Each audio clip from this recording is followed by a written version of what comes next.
আমাদেরকে ডেকে নিয়েছে।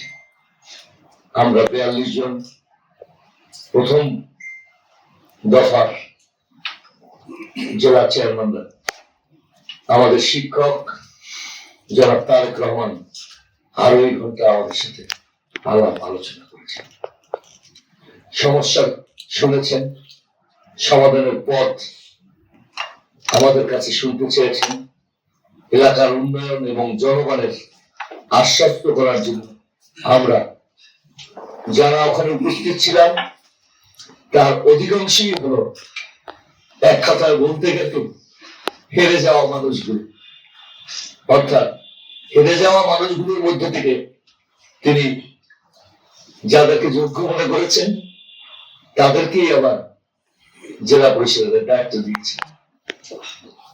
সে কারণে আমরা জনগণের কাছে অথবা অনেকেই দলের ওই জেলার সিনিয়র নেতা, কেউ সভাপতি, কেউ সাধারণ সম্পাদক, কেউ নয়, এই জনগণের সাথে ওয়াদার মধ্যে আমাকে যখন জিজ্ঞাসা করা হয়েছে, বক্তৃতা দিতে আমাকে বেশ সময় দিয়েছেন তিনি, আমি কয়েকটি কথা বলছি।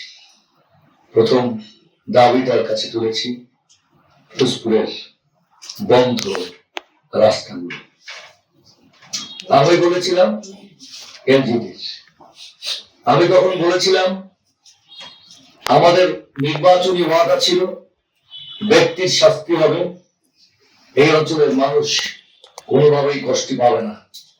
যেহেতু আমার বক্তৃতার মূল সুর ছিল শহীদ রাষ্ট্রপতি জিয়াউর রহমানের নাম সহ একটি উপজেলা আমার জেলায়, বিশেষ করে আমার আসনটি তার নামের সাথে সম্পৃক্ত, দ্রুত জনগণের জন্য এই রাস্তা উন্মুক্ত করে দেওয়া দরকার।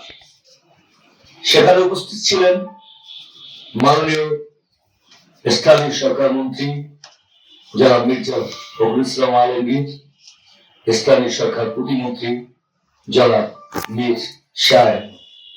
তারা নোট নিয়েছেন এবং এই বিষয়ে আমার কাছ থেকে একটি সিনপসিস চেয়েছে।